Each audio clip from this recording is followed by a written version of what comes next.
Սիրելի կույսեր, ձեզ բաժին է ընկել լրիվ դատարկ ռունան, որը կոչվում է, տեսնում եք, հա, վիրտ, երկու կողմն էլ դատարկ է։ Սա ձեր զգուշավոր ու վերլուծական բնավորության մասին կարող է խոսալ, իսկ ռունայի հայտնվելը մայիս ամսվա համար կարող է ձեզ մոտ ստեղծվել ինչ-որ ամենաառեղծվածային և ճակատագրական համադրությունը, որովհետև վիրտը դատարկ ռունա է, այսինքն դա Օդինի ռունան է, որը չունի պատկեր։ Այստեղ անհայտի մասին է խոսում և նախախնամության, այն ամենը, ինչ դեռ գրված չէ։ Ռունան ձեզ խոստանում է փոփոխություններ, որ ձեր ճակատագրի այս պահին ձեր իսկ ձեռքբերումն է, միգուցե ինչ-որ բան լինի զրոյացում ձեզ մոտ և նորը սկսեք։ Սա ճակատագրի հետ կապ ունի, որովհետև ձեր ճակատագիրը ձեր ձեռքերում է և ձերքը ստեղ հնարավոր է ձեզ պատրաստում է մի բան, որը դուրս է ձեր վերահսկողությունից և տրամաբանությունից, որովհետև դա կապ ունի զրոն, հա, հիմար իմ տարոք քարտերով, դա Ուրանն է, նորարարությունների հետ էլ կապ ունի։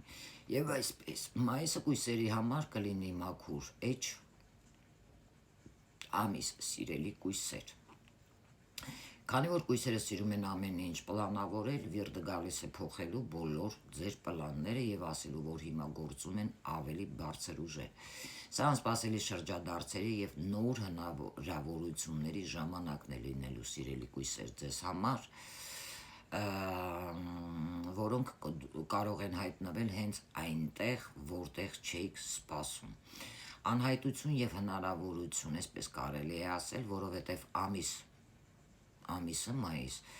այստեղ կարող են տեղի ունենալ իրադարձություններ, որոնք կարող են փոխել ձեր կյանքի ուղղությունը, պետք չէ այստեղ վախենալ անորոշությունից,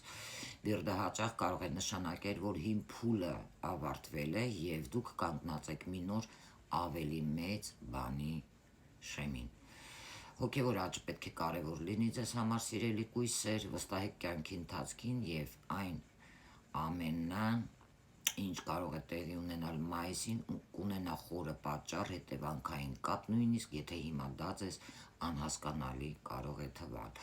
Որպես խորհուրդ, բարձ թողեք վերահսկողությունը, որքան շատ փորձեք ամեն ինչ պահել ձեր ձեռքերում, այնքան շատ դժվար կարող է լինել ձեզ համար։ Մայիսին կույսերին խորհուրդ կտայի բաց լինել նորին համար, ընդունել ճակատագրի